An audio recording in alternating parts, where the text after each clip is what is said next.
Doctor, अगला जो मेरा सवाल था वो इसी से जुड़ा हुआ कि अब हम लोग क्योंकि हीट की बात कर रहे हैं और आपने जैसा ज़िक्र किया था पहले जवाब में कि इसका हमारे ब्रेन पर असर पड़ता है। बहुत से लोग मुझे आजकल मतलब पैल्पिटेशन की शिकायत करते हुए दिखाई दे रहे हैं, साँस फूल रही है। ऐसा बताते हैं कि सीने पे खिंचाव पड़ रहा है।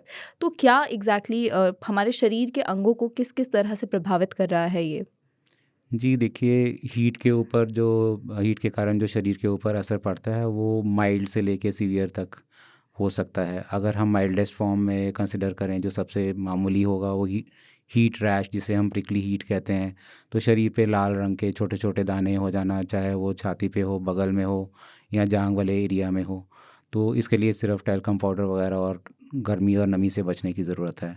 दूसरा एक कंडीशन होता है जिसे हम हीट इडीमा कहते हैं। तो उसमें हाथ और पाँव में सूजन आ सकती है। इसमें भी हमें ज़्यादा नहीं कुछ करना है, हाथ ऊंचे रखने हैं, पाँव ऊंचे रखने हैं। अगर उससे सूजन में आराम नहीं आता है तो फिर हमें चेक करा लेना चाहिए डॉक्टर से कि कोई और बीमारी तो नहीं है।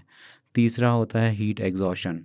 तो हीट एग्जॉशन इनसे आगे बढ़ के है, उसमें ये है कि जब हम गर्मी में कोई एक्सर्शन कर रहे हैं तो हमारे शरीर से पसीने का लॉस, इलेक्ट्रोलाइट्स का लॉस बहुत ज़्यादा हो जाता है।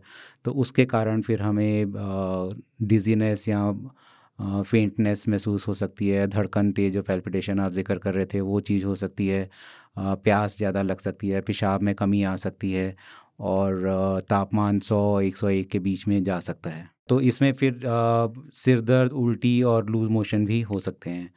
तो इससे एक्सट्रीम वाला जो हम पहले डिस्कस कर चुके हैं वो हीट स्ट्रोक है, जिसमें कई जगहों पे असर पड़ता है। जी। ये हमारे शरीर के मतलब ब्रेन के अलावा भी कोई हमारे बॉडी पार्ट्स हैं स्पेसिफिक जिस पे एकदम डायरेक्ट असर करता है एक्सट्रीम हीट के जो इम्पैक्ट्स हैं? हाँ, अगर एक्सट्रीम हीट होती है, जैसे कि हीट स्ट्रोक के लेवल तक हम पहुंच जाते हैं, तो हमारे ब्रेन के अलावा लिवर पे भी इफ़ेक्ट पड़ता है। जैसे लिवर के एंजाइम्स रिलीज़ हो जाते हैं, लिवर डैमेज हो जाता है।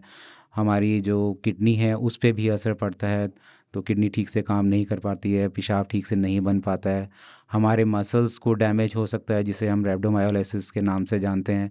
तो एक तरीके से मसल के टूटने को रैप्डोमायोलाइसिस कहा जाता है। जब टूटता है, जो प्रोटीन है वो रिलीज़ हो जाते हैं ब्लड में, किडनी उसको फ़िल्टर नहीं कर पाती, ब्लॉक हो जाती अच्छा। है, काम नहीं कर पाती है।